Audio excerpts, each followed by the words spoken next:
Morning.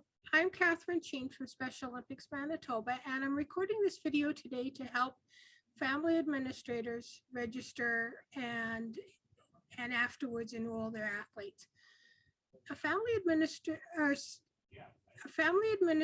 is anybody who's registering on behalf of an athlete that's either under the age of 18 or though over the age of 18. The administrator is the one who handles the athlete's affairs.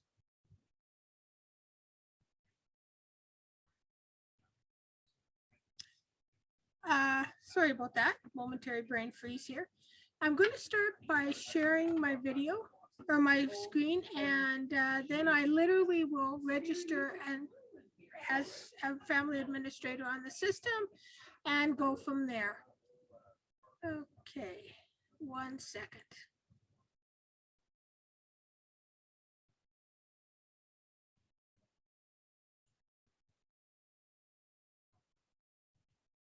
There we go. Okay, so the first step I'm going to ask you to do is I'm going to ask you to go to portal.specialolympics.ca /home, or you don't even have to put the /home in. It'll bring up the registration page. This is a system used right across Canada. So you'll notice that in a few places you'll be asked to put in that you are in the province of Manitoba. So the first thing we're going to do, of course, is register. Now I'm going to use all fictitious names and information, and just to make sure that we can separate my registrations from what's already on the system. So as I mentioned before, we have to put in that it's Manitoba. Now you're going to enter your information, because what we're doing is we're registering right now, we're registering you. And then later we'll put on the athlete's information. So your first name is Smokey Cat. And boy, is he upset that I'm working out of the office now. The easiest way to put in a date of birth is to use this calendar over here. Skip to the month that you want, fill in the day, and then of course, because you were not born in 1980 and 2021, put in the year that you were born. Then we're going to put in your email address.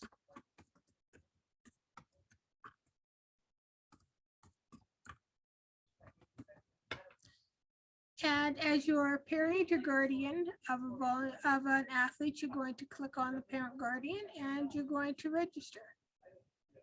Now, the first thing it's doing is it's checking the system to see if Smokey Cat has been on the system before. If you have been on the system before, it's going to send an email to you telling you that you've been on the system before and give you instructions on how you can connect up with your previous. Okay, so it says that it hasn't found you, so that's your first and last name. We're going to re-enter the email. The email on this system is your primary form of identification. Therefore, we ask that if you need to change your password, to contact me and I will change it on the system.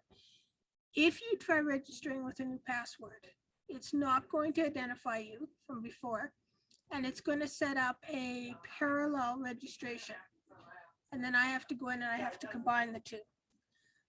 If you contact me with a new email address, I will put it onto the system. And once I put it onto the system, it will allow you to register. Like the next time you sign in, you use the same password as before, but you use your new email. Okay, we're going to give them a password. The password has to be 8 characters long, and it must contain 1 special character or symbol, 1 number, 1 uppercase letter, and 1 lowercase letter. So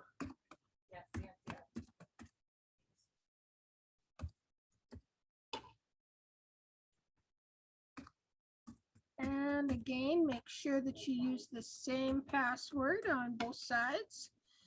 Hit enter. The system, by the way, is really good for this. If, for example, you accidentally didn't put the password in correctly the second time again, it would take and it would tell you, okay, it's accepted that, and it's popped us into this screen. Now, this is your major screen on the system. The blue up here is you, okay? So if, for example, you move, you can go into your profile and you can change your address and this type of thing. The pink down here is what you could do from a family admin. So here, after today, you could go in and you could see all the participants that are linked to you, what their enrollment history is, the family member enrollments. If this year we're not charging any fees, but if we were, you could go in and check to see what the balance is that still needs to be paid. So today we're going to add an athlete enrollment. So we'll click on that. And nobody shows up. Okay, so we'll say yes, that you are the legal guardian, and go down here to put in the participant information. If the participant had been on the system before and linked to you, when you pull down this arrow, it would have had their name and you could have just clicked on it. Okay, so, and because we have a strange family, we are going to say that Smoky Cat is the parent of Buster Dog. We're going to use this to put in Buster's date of birth. And Buster's going to use the same email, as in many cases when somebody's, like, you know, you're handling somebody's affairs, it's the same email that you use. Okay. So again, they're going to validate the member to see if they can find Buster on the system.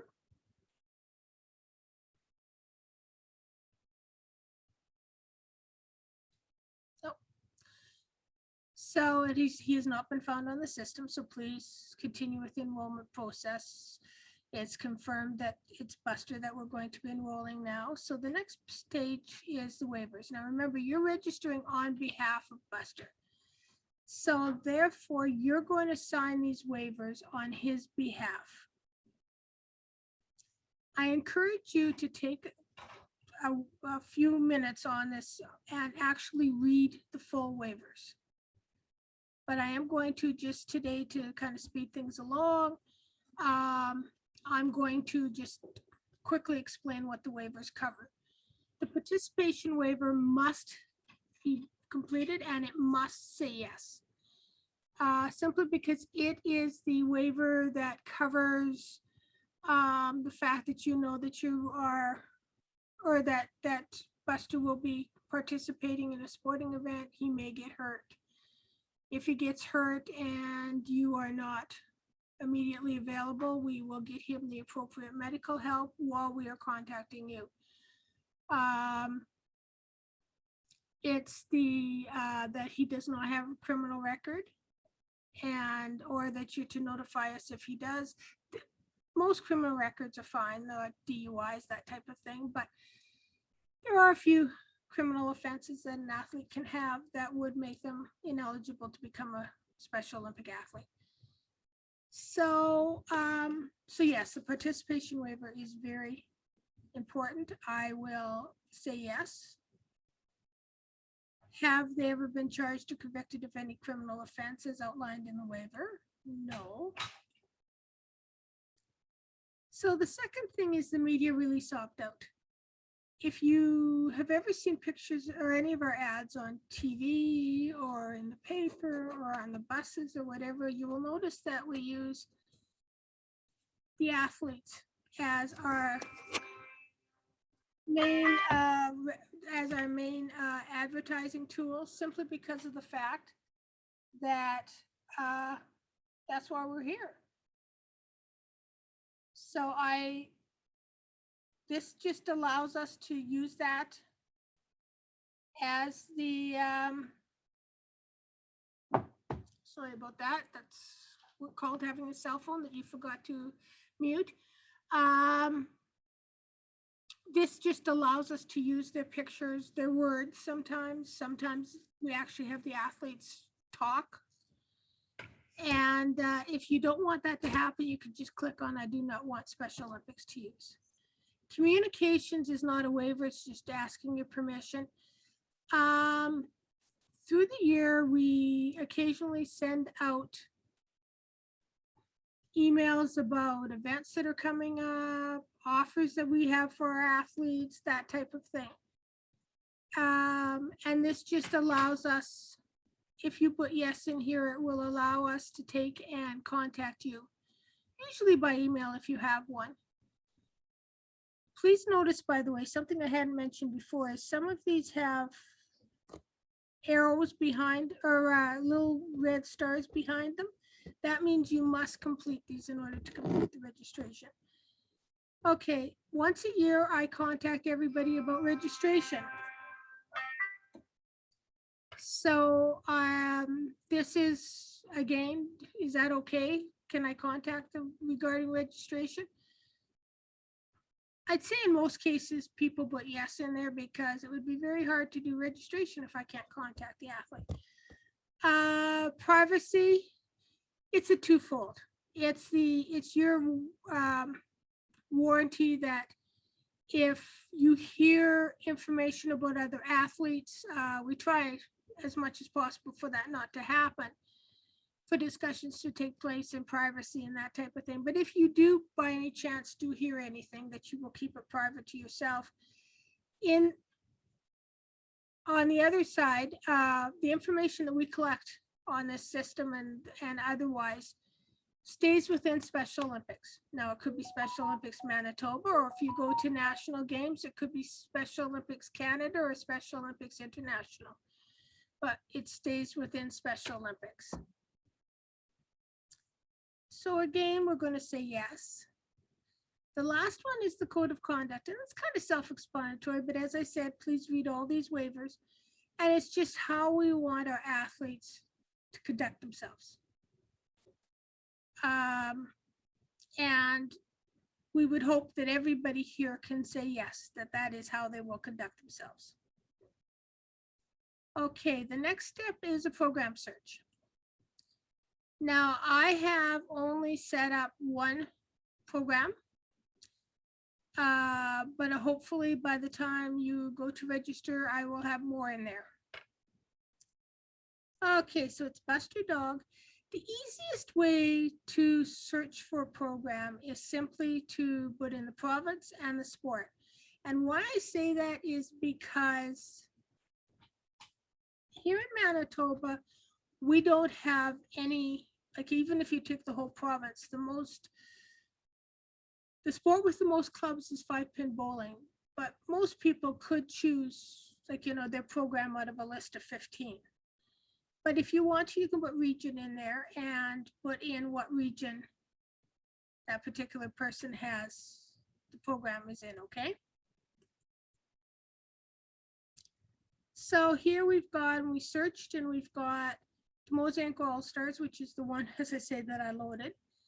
If we wanted to make sure that this is the program that we wanted, we could click on here and it's going to tell us as Mosaic All-Stars. It's a competitive league, that it's located at 1136 Main Street, which is the Mosanko Bowling Lanes. So yeah, that's the program you want. So we do a little click on the little corner there and we say add. This is just confirmation, just saying, okay, you want to enroll in this program? Yes.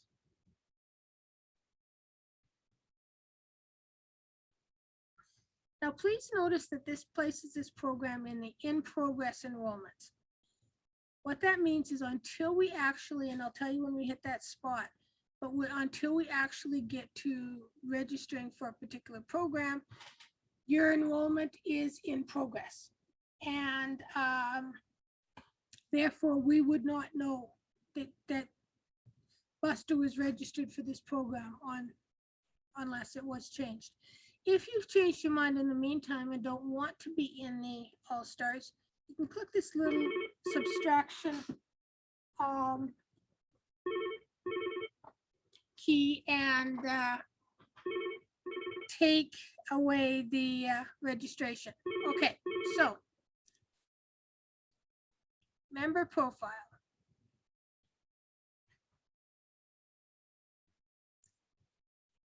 Okay, so I asked, you could see across the top here that there's a number of pages, and I ask you to actually click on each one of these pages as you register.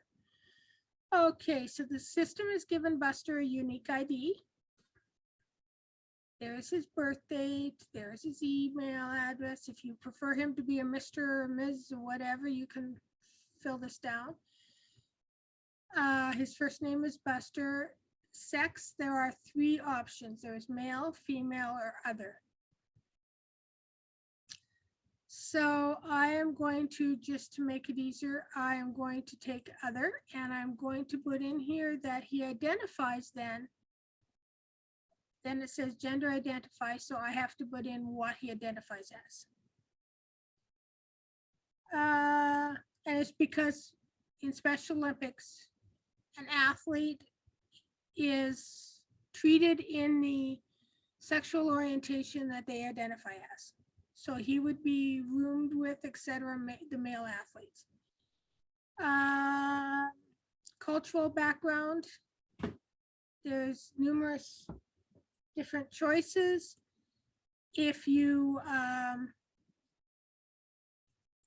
or you can just put in not a visible minority. We're going to say multiple visible minority. Do you have a criminal record? Well, we've already said no. Are you Aboriginal? We're going to say no.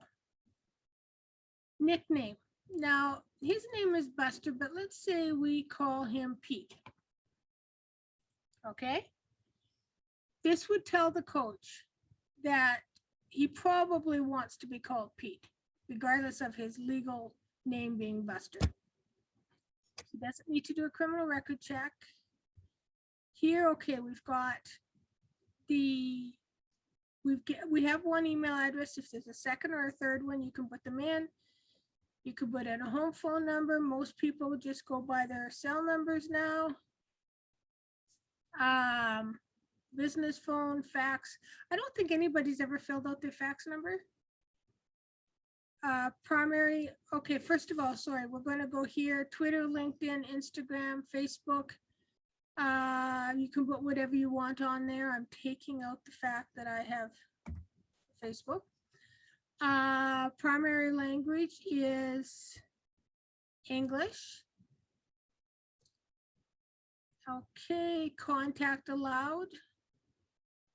You can choose annually only, do not contact, okay? So we're going to go back up and we're going to go to addresses. So we're going to say he is at 145 Pacific Avenue, Winnipeg, that's Manitoba, that's Canada, that's the postal code. The secondary address you really don't need, except if you're in the country and you have a post office box. I use the primary address as mailing address. So I would ask that you put the post office box on there. And if we're sending out couriers or that type of thing, they need an actual physical location. So if you can in secondary address, then put in your physical address of your home. Okay, then we'll go back up here, medical information, health card number. We all know that we have 2 health card numbers in Manitoba, so we're going to put in the 6-digit one, and then we're going to put in the 9-digit one. Doctor's name, okay, that one sounds good to me. I have things popping up on my system because I do use my system so often. So don't be afraid if yours doesn't pop up the doctor's name. Card issued, it's issued in Manitoba. Our cards do not expire, so we're not going to fill this out. The doctor's phone number, I'm going to put in my home phone number, or my business phone number here. Okay, other medical issues. Here you would put in things like, for example, chokes easily, can limp if or tends to have sore feet and limps, because it's not really a medical condition, but it's something that would be really handy for the coach to know. Medications do you take in the dosages? Now see the star beside it? That means that you must put in at least, if there are no medications, put in none. Medical conditions, this is where you have other lying conditions that somebody might have. That's a really good idea. So you click on the ad, up pops medical conditions. You can put other, there is another. But let's say, for example, this person also has asthma, okay? And submit. Again, it's a condition that maybe they're on medication, maybe they're not, but it would be good for the coach to know. Medical forms, don't worry about it. Disabilities, here again, it's your choice, but you can put in whether or not they have autism, attention deficit disorder, OCD, okay? Because that could be helpful for the coach, for example, especially OCD. Okay, do you have Down syndrome? If somebody has Down syndrome, they can have an instability in their upper spine. And so what they have to do is they have to have an x-ray done, and the x-ray will tell them whether or not there is an instability there. And if there is, they have to, there's some activities that they cannot participate in. So that's why we need to know that information. Okay, dietary restrictions is another red star. If you don't have any, then please write in none. Other health devices, that would be somebody who's CPAP dependent, uses a wheelchair, that type of thing. Do you have seizures? And if so, what are they controlled by? Do you have allergies? If so, what are you allergic to? And how do you treat that? Like, is it an EpiPen? Is it just that you every day take medicine because yours is a seasonal allergy? Whichever. Okay, back up to the top because we haven't hit all of our things here. Emergency contacts. I ask that there at least be one, preferably two. And why we ask for two is this. If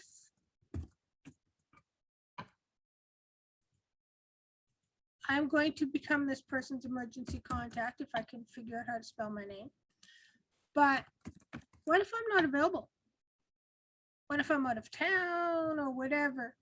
So it's always a good idea to put in two. And there's a way I'll show you in a minute that you can take and mark off which one's the primary contact and which one's the secondary. So you can put in the primary phone, the secondary phone, all of that. I'm not so worried about that. I'm not even so worried about the email, simply because this is an emergency contact. And therefore, if something's happening to the athlete, we're not going to send an email. We're going to pick up the telephone. We're going to call the cell number. Okay.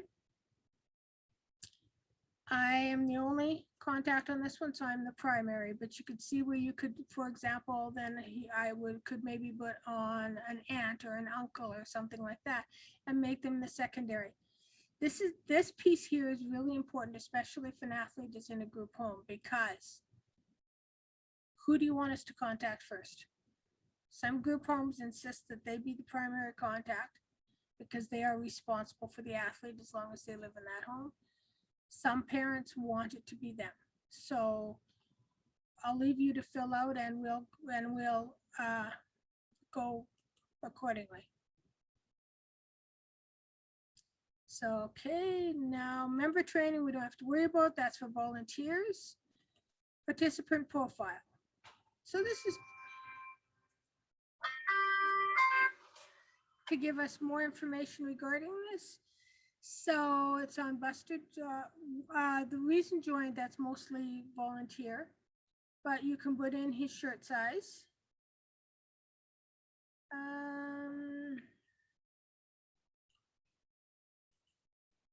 You can please put in what his living situation is, because it really helps. So for example, if we have to get a hold of somebody, knowing that it's his parents he lives with, we know that we can contact the parent. Group home, if there's one listed here, you can, that is your group home. Otherwise, your group home will contact me regarding which one you're in. Intellectual disability, yes, of course, because that's what Special Olympics is all about. Speakers Bureau, we don't have. ALP speaker, that is something, that is a course that you will have a chance to take after you become a Special Olympic athlete, or they will have a choice after they become a Special Olympic athlete. And if they do complete the course, the convener of the course will come in and mark that, yes, they have it. Transit passes don't apply in Manitoba. So we have just completed all of these. So we can hit next step, enrollment details.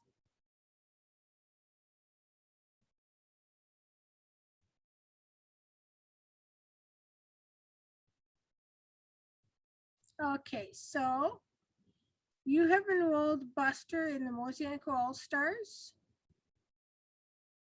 Be aware that there may be additional community fees. We are not charging any fees this year because of COVID and all the mix-up and stuff there.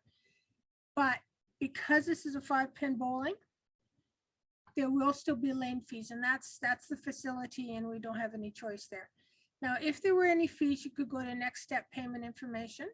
Well, we're going to anyways, but you could go actually and pay. Now, let's say you, for example, enrolled Buster in 6 clubs, but you could only pay for 3 of them right now. You can click on which ones you can pay. This total selected up here will show accordingly, and you can go ahead and you can pay for those. There are no fees here, so it's, of course, it's not going to take you to a payment screen. And then later, if you wanted to pay those 3, you could go to the family group balance. And so do you remember me telling you that there was a button you had to push in order for the registration to be complete and the enrollment to be complete? That is this button right here, submit enrollment. Now what will happen is you will receive an email, or to the email that's on file, you will receive an email that the application has been submitted. Now that means that the system has accepted it. The coach is going to take a look at the submitted applications. If everything's fine, she'll just approve it, and you will get another email saying that your application's been approved. However, let's say, for example, the club already is full. So, and that's something we can't set at any particular time, simply because we have, something that may not be full at 10 o'clock in the morning could be by 2 o'clock in the afternoon. So if that happened, either the coach or me would contact you to find you another club. Or let's say the coach wanted to contact, you'd indicated they were wheelchair bound. Do they need a wheelchair ramp? And things like that before they approved. So please don't have the athletes think that they are definitely in a particular program unless they receive or until they receive the email saying your application has been approved. And that's it in a nutshell. You can log out because you've finished, and you've registered your athlete